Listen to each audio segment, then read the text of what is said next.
कहानी की शुरुआत में हम देखते हैं कि कैसे जापान की रानी हिमिको अपने काले जादू से पूरे राज्य को खत्म करने पर तुली हुई थी। देश को बचाने के लिए जनरल्स ने क्वीन के खिलाफ बगावत छेड़ दी और उसे कैद करके वो एक ऐसे आइलैंड पर छोड़ आए जहां दूर दूर तक कोई नहीं था। सालों बाद लॉर्ड रिचर्ड क्रॉफ्ट के हाथ एक पुराना नक्शा लगा जिससे ये पता लगाया जा सकता था कि हिमिको को किस आइलैंड पर छोड़ा गया था। रिचर्ड ने अपनी बेटी को तो लंदन में छोड़ दिया और खुद हिमिको को ढूंढने के लिए निकल पड़ा। इस बात को 7 साल बीत चुके हैं और अब एक बड़ी हो चुकी लारा एमएमए फाइट कर रही थी। लड़ाई के दौरान उसकी ओपोनेंट लारा पर भारी पड़ रही थी। जल्द ही उसने लारा को चोक होल्ड में पकड़ लिया। लारा ने बहुत देर तक जद्दोजहद की लेकिन आखिरकार टैप आउट करना ही पड़ा। अपने पिता के जाने के बाद से लारा अब छोटी मोटी नौकरियां करके जैसे तैसे गुजारा कर रही थी। फिर एक दिन लारा के पिता की बिजनेस पार्टनर एना उससे मिलने आई। एना ने कहा कि तुम्हें पैसों के लिए ये सब करने की जरूरत नहीं है, तुम्हारे पिता बहुत कुछ छोड़ के गए हैं तुम्हारे लिए। लेकिन लारा को अपने पिता के पैसे नहीं चाहिए थे। 7 साल पहले रिचर्ड गायब हुआ था तो एना ने लारा से कहा कि देखो तुम पेपर साइन कर दो ताकि हम रिचर्ड को डेड घोषित कर सके, वरना इस तरह उसकी सारी प्रॉपर्टी बिक जाएगी, तुम्हारे हाथ भी कुछ नहीं आएगा। उस शाम लारा अपने पिता के बारे में सोचने लगी। जाने से पहले रिचर्ड ने लारा को एक नेकलेस दिया था जो लारा की माँ का था। रिचर्ड ने कहा कि इस नेकलेस को हाथ में पकड़कर अगर किसी को याद करो तो उस इंसान को पता चल जाता है कि उसे याद किया गया है। अगले दिन लारा क्रॉफ्ट होल्डिंग्स की बिल्डिंग में गई रिचर्ड को मरा हुआ घोषित करने के पेपर्स पर साइन करने से पहले लॉयर ने रिचर्ड की एक पजल जिसका नाम काला कुड़ी है लारा को दी। लारा ने वो पजल ली और उसे सॉल्व करते ही उसे एक छुपा हुआ लेटर और एक चाबी मिली। उस चिट्ठी में लिखा था मेरी आखिरी जगह का पहला शब्द। लारा तुरंत उसका मतलब समझ गई और वहीं पर अपने पिता की कब्र के पास गई। उसने कब्र पर अपने पिता के नाम रिचर्ड का पहला लेटर आर दबाया, जिसके बाद वहाँ पर चाबी लगाने की एक जगह मिली। लारा ने जैसे ही वहाँ पर चाबी डालकर घुमाई तो कब्र की दूसरी तरफ एक दरवाजा खुल गया जहाँ रिचर्ड का सीक्रेट ऑफिस था। वहाँ लारा को कुछ फेक पासपोर्ट से एक पुराना वीडियो कैमरा मिला जिसमें रिचर्ड का एक मैसेज था। रिचर्ड ने बताया था कि कैसे उसकी पत्नी की मौत के बाद रिचर्ड ने अपनी पत्नी से दूसरी दुनिया में दोबारा मिलने के लिए कोई रास्ता निकाला, इसीलिए उसने प्रोजेक्ट हिमिको पर काम किया। वो चाहता था कि लारा हिमिको प्रोजेक्ट की पूरी रिसर्च को जला दे, क्योंकि अगर ये रिसर्च गलत हाथों में पड़ गई तो हंगामा हो जाएगा। वहीं लारा को एक डब्बा मिला जिसके बाहर हिमिको लिखा हुआ था। जलाने के बजाय लारा ने चीजों को देखना और पढ़ना शुरू किया। उसने हिमिको और जहाँ उसे रखा गया था उस आइलैंड यामाटाई के बारे में पढ़ा। लारा को पता चला कि रिचर्ड यामाटाई ही जा रहा था और जो कप्तान अपने जहाज में उसे वहाँ ले जाने वाला था उसके बारे में भी पता चला। क्योंकि लारा ने अब तक डेथ पेपर साइन नहीं किए थे, इसीलिए उसे अपने पिता की विरासत का पैसा नहीं मिला था। इसलिए लारा ने अपना जेड नेकलेस बेचकर जो मिला उससे वो हांगकांग पहुंच गई। यहाँ पर लारा जहाज के कैप्टन को ढूंढ ही रही थी तो कुछ लड़कों ने लारा की मदद करने के बहाने उसका बैग छीन लिया। लारा ने बोट्स के ऊपर भागते हुए उन्हें पकड़ने की कोशिश की लेकिन वो एक बोट पर चढ़ गए जो चलने लगी। लारा मार्केट के रास्ते से भागती हुई उनकी बोट तक पहुंच गई और जैसे ही लड़के बोट से उतरे लारा ने किसी तरह एक को पकड़ लिया जिसके पास उसका बैग था। अब ये लड़का लारा को चाकू दिखाकर डराने लगा लेकिन लारा हुक पर झूलती हुई दूसरी तरफ पहुंच गई। तभी वो जहाज द इंड्योरेंस उसे दिख गया जिसे वो ढूंढ रही थी, लेकिन ये लड़के अभी भी उसका पीछा नहीं छोड़ रहे थे और कुछ देर बाद उन्होंने लारा को घेर लिया। लेकिन तभी जहाज के कैप्टन लू रेन ने गोली चलाई और इन लड़कों को तुरंत वहाँ से भगा दिया। लू ने लारा को भी तुरंत वहाँ से निकल जाने को कहा, लेकिन इस वक्त लू ने कुछ ज्यादा ही पी रखी थी तो वो नशे में बेहोश होकर जहाज से नीचे गिर गया। लारा ने लू के ऊपर पानी फेंका उसे जगाने के लिए और तभी अपने पिता का वो लेटर दिखाकर लू से रिचर्ड के बारे में पूछने लगी। लेकिन लू ने बताया कि मेरे बाप का नाम भी लू है और हो सकता है कि तेरे बाप ने मेरे बाप से बातचीत करी हो, और सही बताऊं तो मेरा बाप खुद गायब है। क्योंकि अब लू और लारा दोनों के पिता एक ही ट्रिप पर गायब हुए थे तो लारा ने उसे बताया कि ये दोनों यामाटाई जा रहे थे। लारा को अपने पिता की डायरी में कुछ कोड मिले जहां वो दोनों गए होंगे। लू ने अंदाजा लगाया कि ये कोड्स घड़ी की सुइयां हैं, जिससे लारा ने मैप पर निशान लगाया कि आइलैंड आखिर कहां पर होगा। लू ने देखते ही कह दिया कि आइलैंड बहुत ज्यादा खतरनाक जगह पर है, वहाँ जाना खतरे से खाली नहीं है, और वैसे भी मुझे तो अपने बाप से फर्क ही नहीं पड़ता। लेकिन फिर कुछ देर बाद जब उसने अपने पिता के साथ अपनी एक बचपन की फोटो देखी तो उसने एक बार दोबारा सोचा। लारा ने वहाँ बड़ी कुछ चीजों से अंदाजा लगाया कि पिछली रात तुम जुए में पैसे हारे हो ना। लारा ने मदद करने के लिए लू को काफी पैसों का ऑफर दिया। लू मान गया और फिर इन दोनों ने यामाटाई आइलैंड की तरफ अपना सफर शुरू किया। रास्ते में अपने पिता की डायरी पढ़ते हुए लारा को रिचर्ड के सामान में एक एशियन पजल मिली। उसे पता चला कि हिमिको को एक बंद दरवाजे के पीछे कैद किया गया था, जिसे खोलने का तरीका रिचर्ड को मिल गया था। उस आइलैंड पर भी हिमिको की जगह तक पहुंचना बहुत मुश्किल होने वाला था और वहां तक पहुंचने के लिए उन्हें बहुत सारी मुश्किलों का सामना करना होगा। इस मिशन के दौरान रिचर्ड के ऊपर एक ऑर्गेनाइजेशन ने नजर रखी हुई थी, जिनका नाम है ऑर्डर ऑफ ट्रिनिटी। यह ऑर्गेनाइजेशन तिलस्मी शक्तियों का इस्तेमाल करके इंसानों के ऊपर राज करना चाहती है। रिचर्ड को इस बात का डर था कि अगर इन लोगों को हिमिको की ताकत मिल गई तो वो क्या क्या नहीं कर सकते। खैर, एक रात जब लारा की आंख खुली तो उसने देखा कि बाहर खतरनाक तूफान चल रहा है। वो ब्रिज पर चढ़ गई जहां लू जहाज को कंट्रोल नहीं कर पा रहा था। लारा ने देखा कि वो लोग यामाताई आइलैंड के बहुत करीब पहुंच चुके हैं, लेकिन बड़ी बड़ी लहरें अब जहाज को बार बार दूर फेंक रही थी। लू ने लारा से जहाज को खाली करने को कहा, लेकिन लारा अपने कैबिन में रिचर्ड की डायरी लेने गई और उससे वो पुरानी पजल पीछे ही छूट गई। तभी जहाज की टक्कर एक बड़ी सी चट्टान से हो गई और लारा पानी में गिर पड़ी। इस तूफान ने लू और लारा को अलग अलग कर दिया। लारा किसी तरह किनारे पर पहुंच गई और उसने देखा कि इस आइलैंड पर तो और भी लोग हैं। तभी किसी ने उसे मार कर बेहोश कर दिया।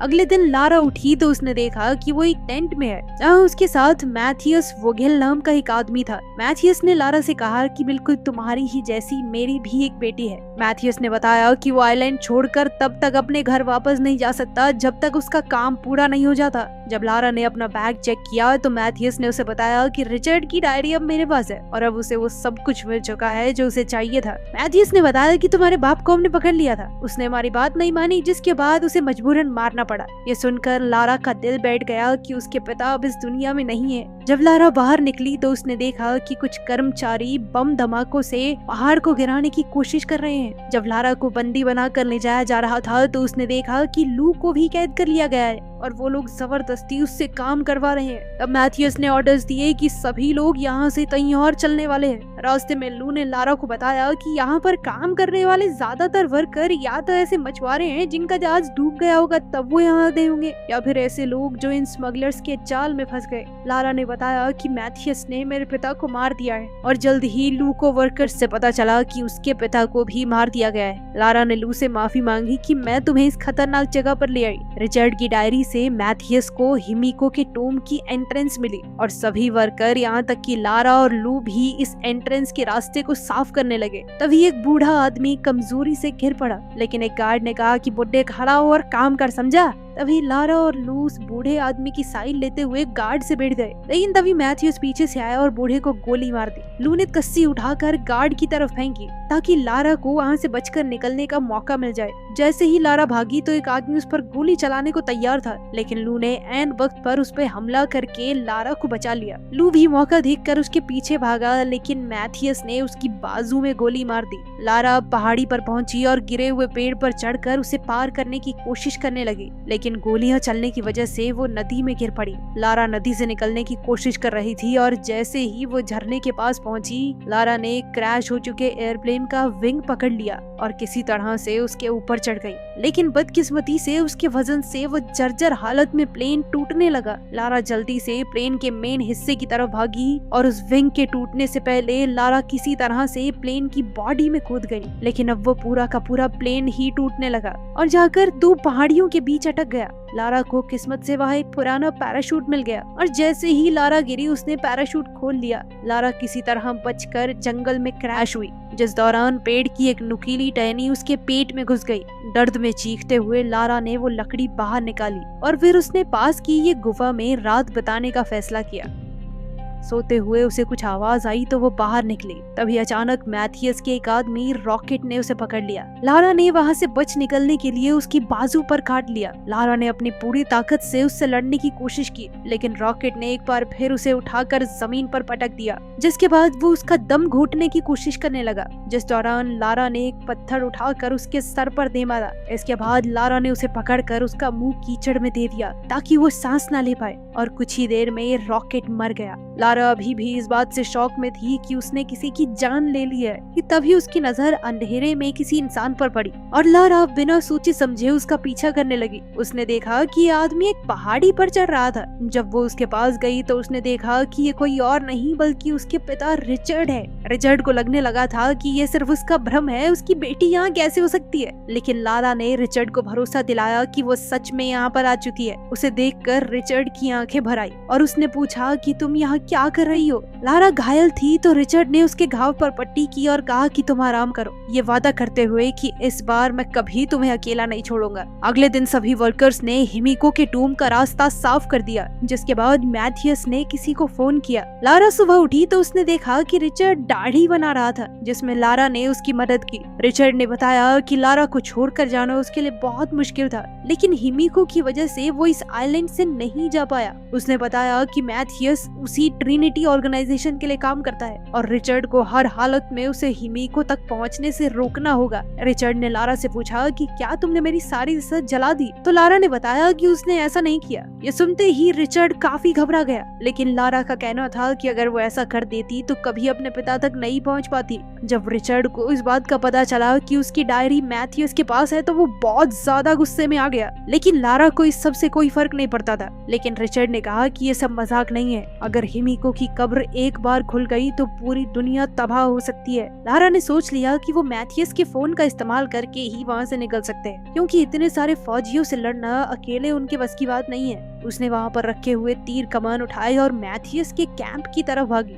लारा किसी तरह छुपते छुपाते मैथियस के टेंट में घुस गई, लेकिन थोड़ी देर बाद वो भी वहाँ आ गया, जिस वजह से लारा को छुपना पड़ा। मैथियस को फोन पर मैसेज आया कि उसका बॉस जल्द ही यहाँ पर पहुँचने वाला है, लेकिन मैथियस को अभी भी एंट्रेंस खोलने के कोड्स नहीं मिले थे। लारा टेंट से बाहर निकली तो उसने लू को देखा। उसने उस गार्ड को मार गिराया जो वर्कर्स पर नजर रखे हुए था, और फिर सभी वर्कर्स को हथियार इकट्ठा करने को कहा और वो तब तक मैथियस का फोन चुराने की कोशिश करेगी। जैसे ही मैथियस टेंट से निकला तो लारा टेंट की तरफ भागी उस सैटेलाइट फोन को चुराने के लिए, जो कि उसे मिल भी गया। लेकिन तभी उसने देखा कि रिचर्ड टूम्ब की तरफ जा रहा था। मैथियस ने जल्द ही रिचर्ड को देख लिया और फिर उसे पकड़कर टॉर्चर करने लगा। मैथियस जल्दी से ये काम निपटा कर अपने परिवार के पास वापस जाना चाहता था, लेकिन रिचर्ड ने कहा कि एक बार ये टूम्ब खुल गया तो तुम्हारा परिवार बचेगा ही नहीं। ये समझकर कि रिचर्ड उसे सच नहीं बताने वाला, मैथियस ने गार्ड को रिचर्ड पर गोली चलाने को कहा, लेकिन इससे पहले गार्ड गोली चलाता लारा ने गार्ड को शूट कर दिया। अब उसने मैथियस पर निशाना तान दिया, लेकिन मैथियस ने अपनी बंदूक पहले ही रिचर्ड की तरफ तान रखी थी। मैथियस जानता था कि लारा दुनिया खत्म होने वाली बात पर भरोसा नहीं करती, इसीलिए वो चाहता था कि लारा अपने पिता को कैसे भी करके ये टूम्ब खोलने के लिए मनाए। बहुत सोचने के बाद लारा ने फैसला किया कि इतने समय बाद उसके पिता उसे मिले हैं, अब वो उन्हें कुछ होने नहीं देगी। लारा ने कहा कि मैं जानती हूँ टूम्ब को कैसे खोलना है, बिल्कुल वैसे ही जैसे उसने यहाँ आते वक्त वो पुरानी पजल खोली थी। लारा ने दरवाजे पर लगे पहियों को बिल्कुल वैसे ही घुमाया और एंट्रेंस का दरवाजा टूटकर गिर गया। लारा, रिचर्ड, मैथियस और उसकी पूरी टीम अब अंदर गए। अंदर घुसते ही एक तेज हवा का झोंका आया, जो रिचर्ड का मानना है कि हिमिको की सांसें हैं, लेकिन मैथियस ने कहा कि एक आदमी की सांस इतनी तेज नहीं हो सकती। तभी गलती से लारा ने एक ट्रिगर पर पैर रख दिया, जिसके बाद जमीन से एक भाला निकला जिसने एक गार्ड को मार गिराया। इसके बाद वो पहुंचे एक हड्डियों की गहरी खाई में, जहां लोगों के मरने के बाद उनकी हड्डियां पड़ी थी। दूसरी तरफ जाने के लिए उन्होंने एक सीढ़ी का इस्तेमाल किया। तभी अचानक एक गार्ड ने गलती से ट्रिगर पर पैर रख दिया, जिससे वहां मौजूद गोल दरवाजे अचानक से बंद हो गए और वो सभी लोग अब अंदर फंस चुके थे। साथ ही पूरा फर्श भी टूटने लगा। अभी लारा ने देखा कि उस तरफ एक गार्ड बाहर रह गया था, जो इस वक्त की होल से उन्हें देख रहा है। दीवारों पर बने व्हील्स को लारा ने चाबी की तरह इस्तेमाल करके दरवाजा खोलने की कोशिश की, लेकिन तभी जहां लारा खड़ी थी वो फर्श भी टूट गया, जिसके बाद लारा किसी तरह से दरवाजे से लटक गई। अभी भी लारा पूरे जी जान से दरवाजा खोलने की कोशिश कर रही थी, लेकिन वो नहीं खुला। तभी लारा को एंट्रेंस के दरवाजे की पहेली याद आई और उसे समझ आया कि ये दरवाजा खोलने के लिए येलो और रेड व्हील को कंबाइन करना पड़ेगा, जिससे एक हरे रंग का व्हील बनेगा। और अब जैसे ही हरी लाइट आई, दरवाजा खुल गया। जैसे ही दरवाजा खुला तो उन्होंने देखा कि यहाँ पर टूटी फूटी कब्रें हैं। दरअसल ये हिमिको की दासियों की कब्रें हैं, जिन्होंने मौत के बाद भी हिमिको की सेवा नहीं छोड़ी। ये सब बिल्कुल वैसा ही था जैसा रिचर्ड ने अपनी डायरी में लिखा था। ये देखकर लारा को लगा कि कहीं वो श्राप वाली बात सच तो नहीं है। अब आखिरकार वो लोग हिमिको की कब्र पर पहुंच ही गए। रिचर्ड ने मैथियस को समझाने की कोशिश की कि कब्र को खोलना बहुत बड़ी गलती होगी, लेकिन मैथियस ने उसकी एक बात नहीं मानी। गार्ड्स ने हिमिको के ताबूत को खोला और अंदर हिमिको की डेड बॉडी पड़ी थी। अचानक से हिमिको ने अपनी आंखें खोली और उसका शरीर एकदम सड़ने लग गया। लारा ने देखा कि टूम की पेंटिंग्स में हिमिको को दानव रूप में नहीं दिखाया गया। तभी लारा को वो पहले वाली पहेली याद आई, जिसमें लिखा था कि जिंदगी वापस पाने के लिए हिमिको को मरना होगा और किसी को भी हिमिको का हाथ लगते ही उसकी मौत हो जाती है। लारा ने गार्ड्स को हिमिको को हाथ लगाने से रोका। अब लारा को समझ आ रहा था कि दुनिया को बचाने के लिए हिमिको ने अपना बलिदान दिया था, लेकिन गार्ड्स ने उसकी बात नहीं सुनी और जैसे ही उन्होंने बॉडी को हाथ लगाया, हिमिको उठ खड़ी हुई। मैथियस को लगा कि शायद ये कोई ड्रामा है उन्हें डराने के लिए, लेकिन एक गार्ड जिसने हिमिको के शरीर को हाथ लगाया था, उसके हाथ काले पड़ने लगे और उसका मांस सड़ने लगा। इससे ये पता चला कि हिमिको के शरीर में कोई खतरनाक वायरस था और ताकि ये बीमारी किसी और में न फैले, इसीलिए हिमिको ने खुद को बंद कर रखा था। गार्ड का पूरा शरीर सड़ने लगा और डर के मारे उसने गोलियां चला दी, जिससे वो दूसरा गार्ड मर गया जिसने बॉडी को हाथ लगाया था, और फिर मैथियस ने उसे भी गोली मार दी। ये सब देखने के बाद भी मैथियस ने हिमिको की एक उंगली ले जाकर अपने बॉस को देने का सोचा। जब वो ये सब कर रहा था तो लारा ने कुल्हाड़ी उठाई और आखिरी गार्ड पर हमला किया। साथ ही रिचर्ड ने उस मरे हुए गार्ड की बंदूक उठाई और मैथियस की टांग में गोली मार दी। घायल गार्ड ने लारा का पीछा किया जब वो बाहर की तरफ भाग रही थी। मैथियस ने रिचर्ड को घर जाने को कहा, लेकिन रिचर्ड किसी भी हालत में हिमिको की उंगली इस आइलैंड से बाहर नहीं ले जाने देगा, क्योंकि ऐसा करने से वायरस पूरी दुनिया में फैल जाएगा। मैथियस रिचर्ड पर गोलियां चलाने लगा, लेकिन जल्दी ही उसकी गन खाली हो गई। अभी इन्फेक्टेड गार्ड्स में से एक उठ गया और उसने रिचर्ड पर हमला बोल दिया। रिचर्ड का ध्यान भटकते ही मैथियस वहां से भाग गया। रिचर्ड ने गार्ड को गोली मार दी, लेकिन अब गार्ड ने उसे भी छू लिया था, जिसका मतलब ये था कि अब रिचर्ड के अंदर भी वायरस आ चुका है। रिचर्ड ने अपना खून रोकने के लिए बाजू पर पट्टी बांध ली ताकि उसकी बॉडी में वायरस बहुत धीरे से फैले। वहीं लारा मौका देखकर दासियों की एक कब्र में छुप गई, लेकिन उसका पैर एक हड्डी पर पड़ गया, जिसकी आवाज से गार्ड ने उसे ढूंढ लिया। अब उन दोनों के वजन से कब्र टूट गई और लारा गिरकर एक दूसरे कमरे में पहुंच गई। गार्ड भी उसके साथ ही वहां गिर गया था। तभी लारा को एक ट्रिगर दिखा तो वो उस पर चढ़ गई, जिसके बाद बहुत सी पैनी लकड़ियों के टुकड़े उनके ऊपर बरसने लगे, जिनमें से एक गार्ड पर गिरी और वो तुरंत मारा गया। जल्द ही लारा वापस हिमिको के टूम के पास आई, लेकिन रिचर्ड ने उसे दूर रहने को कहा, क्योंकि अब उसके अंदर भी वायरस आ चुका था। उसने लारा को मैथियस को रोकने के लिए कहा और तब तक वो हिमिको के टूम में आग लगा देगा। लारा किसी भी तरह रिचर्ड को बचाना चाहती थी, लेकिन रिचर्ड अपनी मौत को स्वीकार कर चुका था। रिचर्ड ने कहा कि मेरे लिए यही बहुत बड़ी बात है कि मैं अपनी बेटी को दोबारा देख पाया। रोते हुए लारा ने हथियार उठाए और अपने पिता को आखिरी बार अलविदा कहा। वह मैथियस अभी हड्डियों की खाई को पार कर रहा था। लारा कूदकर सीढ़ी की दूसरी तरफ लैंड हुई और मैथियस को रोका। उसने मैथियस को लात मार के दोबारा दूसरी तरफ फेंक दिया, लेकिन मैथियस भी इतनी आसानी से हार मानने वाला नहीं था। उन दोनों के बीच खूब हाथापाई हुई। मैथियस ने लारा को गर्दन से पकड़ लिया, लेकिन लारा ने किसी तरह उसे गिरा दिया। वो किसी भी हालत में मैथियस को यहाँ से जाने नहीं दे सकती थी, इसीलिए उसने सीढ़ी को ही गिरा दिया। मैथियस ने अब कुल्हाड़ी उठाकर लारा की तरफ घुमाई। उसने लारा को जमीन पर गिराकर उसकी गर्दन पकड़ ली। वहीं रिचर्ड ने हिमिको के टूम को बम से उड़ा दिया। इस धमाके से मैथियस का ध्यान भटक गया और लारा ने उसे लात मारते हुए हिमिको की उंगली वाला बैग मैथियस के मुंह में डाल दिया। अब मैथियस के अंदर भी ये वायरस आ चुका था, जिसके बाद तुरंत लारा ने उसे खाई में धक्का दे दिया। अब वो पूरी जगह टूटने लगी तो लारा किसी तरह से दीवार पर चढ़कर ऊपर चढ़ने की कोशिश करने लगी। बाहर से जैसे ही लू ने उसे ऊपर चढ़ते हुए देखा तो उसने सहारा देकर जैसे तैसे लारा को बाहर निकाला। उन दोनों ने ट्रिनिटी के हेलीकॉप्टर्स देखे और पायलट्स को धमकी देकर घर छोड़ने को कहा। लंदन वापस पहुंचकर लारा ने वो पेपर साइन कर दिए, जिनसे अब ये क्लियर हो गया था कि उसके पिता मर चुके हैं और अब रिचर्ड की कंपनी की मालिक लारा होगी। जिसके बाद एना ने कहा कि अब पूरा बिजनेस तुम ही संभालो, लेकिन लारा ने कहा कि मुझे इस सब से कोई मतलब नहीं। आखिर में लारा ने अपनी माँ का वो नेकलेस वापस खरीद लिया जो उसे बेचना पड़ा था और उसे हाथ में लेकर अपने माता पिता को याद किया।